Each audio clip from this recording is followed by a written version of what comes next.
All right. Welcome to another episode of Unfiltered Fridays on the Consistency Corner podcast. And today, you got a solo episode, just me chatting with you about the Instagram 3 grid. Now you're like, wait a second, Ruthie, I have heard you talk about the 9 grid. What the heck is a 3 grid? Well, we're going to talk about that. And we're going to talk about exactly what you would put in a 3 grid to test out this idea of using your Instagram as a mini website to tell your ideal clients or the audience who's landing on your profile exactly who you are, what you do, how you serve them, and the problems that you solve, and what makes you special. And you're like, how can we do that in 3 posts? Well, to be honest, we can't. That's why I love a 9 grid. But there are some really key important things that you want to make sure people know about your business when they hit your Instagram that we can put in those pinned posts. And what I mean by pinned posts is we can go into the post after you've put it up there and literally pin it to your grid. That way, as you post additional content, if you choose to keep posting additional content, those new posts will go below those top 3. So that top line stays there forever. So when you meet somebody at a networking event, you're on a podcast and you're featured and people want to go look you up. Somebody Googles you and they want to check out your Instagram to learn more about you, or somebody refers you a current client or a community member or friend, and the potential person is looking you up on Instagram. The first 3 posts are there to tell them exactly what they need to know. So I'm going to walk you through exactly what goes into those 3 posts. And before we talk about that, I do want to maybe bust some myths that I hear people say when it comes to Instagram content and whether or not you need to be posting on Instagram. And what I hear from a lot of service providers in particular is my clients don't come from Instagram. Do they, though? Do they? I want to challenge you in thinking about, although you may not be, people may not be discovering you on Instagram. That's okay. They are on Instagram and they are checking you out and looking you up. And how much business could you potentially be leaving like on the table, money on the table, because you don't have content that is moving your ideal client down the funnel? And that's exactly what a 9 grid does. But we're going to do a mini version with the 3 grid. So when your former client tells or your current client tells their neighbor or their friend or their colleague or whomever, I work with so and so, she's amazing at this, you need to check her out. They land on your Instagram, they get it, and they know what it's all about without you having to pump out content all the time. So what are these 3 posts? The first one, meaning the first one that someone sees when they hit your profile, is like an introduction post, who you are and what you do.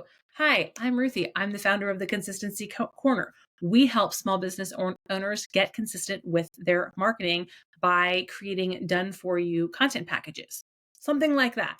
Now, you might go into a little bit more detail about the niche that you solve. If you've narrowed that down and you really know who your ideal client is, you might drop in like a little anecdote about you where, I might say like, I'm originally from the Midwest and now live in Florida and love a great glass of white wine on ice. Just something to personalize it a little bit, but this is really that introduction post, almost like your elevator pitch if you were talking to somebody, because that's the first thing they see when they get to your profile. Now, when you're posting your 3 grid, this is actually going to be the one that you post last to make it be the first one that they see on the grid. So, but that's like the beginning of the journey. Then post number 2, you are posting this one second. That is going to be your offers. So what you do and how people can work with you. This would be great as a carousel post if you have multiple offers or kind of multiple tiers of services or packages and how you support people and help them. But you want to really talk about the problem you solve and how we can work together in this post. And then finally, the third post, or the one that you're going to put up first to make it be in the right order, is going to be a humble brag. Now, humble brag, like you're building authority with this post. So you're talking about your years of experience. Maybe it is a carousel of testimonials of clients who have worked with you in the past and have praise for what you do and how you do it and have great words to say about you. Or it could be a transformation story on how you have done XYZ for yourself or for your clients. And you share that and you paint the picture of what's possible when somebody works with you. Now you're like, okay, that's 3 posts, but I don't understand what you mean by like a grid. Well, that's where you're going to go into Canva and actually search carousel posts. And you can find carousel posts that are designed so that when they are right next to each other in a row, they create a design that's linear and really eye catching. Now, I love it for this linear design to be something that can stand alone so that you can repurpose these posts to Facebook or LinkedIn or other places. But it's okay if the design bleeds over a little bit in kind of that puzzle format. What I wouldn't do is just make a linear 3-post photo of like your logo and cut it in and chop it into 3 pieces. Because then when that's going through the feed, somebody's going to be like, what is this? I don't know what it is. And while, yes, that might inspire curiosity, you really can't repurpose those types of posts on other platforms. And we are all about working smarter and not harder. I said that on my Instagram stories earlier today, and I said it backwards, which is not what we want to do. We don't have to want to work harder. We're working hard enough. So we want to get more out of the content that we are creating by being able to repurpose. So Canva is going to be your tool for those carousel posts. If you have a design that you have created, an Instagram post is 1080 by 1080 pixels for the square posts. You can literally do that times 3 and do a custom size if you want to do like a custom template or a custom design, if you like playing around in Canva and doing those things. And then when you go to download it, you put it into a tool called Pine Tools, and it will split the image for you into those 3 posts. Now, the pieces that go behind the initial post, let's say you do a carousel of your offers, those don't necessarily have to match your initial design. They don't have to be exactly the same. So don't get hung up on those design details, but you do want them to be on brand. You want them to have your fonts, your colors, your design aesthetic, and fit in, because those, and that's the cool thing about a carousel post, is those second and third and fourth and however many images you have, up to 10, will continue to show up in people's feed even if they didn't interact with the first post. So if you have a carousel of 4 or 5 slides, it shows up in someone's feed. They didn't interact with the first post, meaning they didn't click on it, they didn't comment, they didn't like, they didn't go to your profile.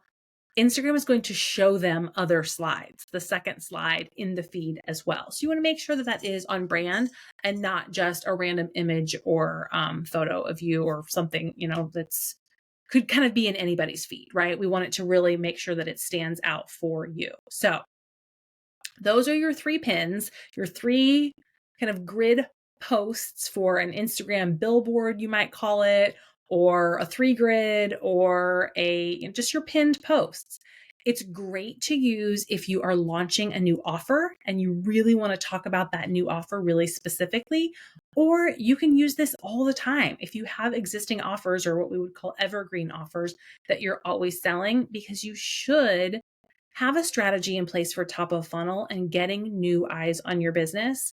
And that could be referrals, that could be networking, that could be being on podcasts, that could be any number of things. But we want to make sure that when people are finding out about you and they're looking you up on Instagram, because they are, I promise you that the content that is there is doing your brand justice and really showing off your sparkle. And you can do that with a 3 grid. So I hope that was helpful. I am curious to see if you guys try out the 3 grid, what your thoughts are behind it. And if you're like, you know what, Ruthie, this sounds really cool. Like, I'm ready to do this. I am ready for a 9 grid. I'm ready to set it and forget it with my grid content and have a presence on Instagram that truly does recommend or represent my brand. But like, I don't have time to do that. Let's chat. I can do it for you. That's the whole reason we created the simplified content plan. So just send me a DM on Instagram, head over to theconsistencycorner.com. You can find out ways we can work together. But I've got space on my calendar, or you can DM me to find out if I have space on my calendar if you're listening to this later. And I want to create a 9 grid for you and show off your brand sparkle to the world and take this one thing off your plate, because as a busy business owner, I know you've got a lot to do, and thinking about posting on Instagram is probably not one of the things that you want to do. So let's do it together. Thank you guys so much for listening to this week's Unfiltered Friday podcast. And I know there's a little trailer at the end for this, but if you have not left a review for the show, please do. Ask me questions in the reviews. I'm happy to address those on future episodes. And if this episode would be helpful, please share it with a friend. Whether you share it in your Instagram stories and tag me, or you just send it to a friend, helping me reach other business owners and support them is the way that we can help this podcast grow, and I can continue to shine a light and serve our community and cheer each other on. So thanks so much for being here, and have a great day.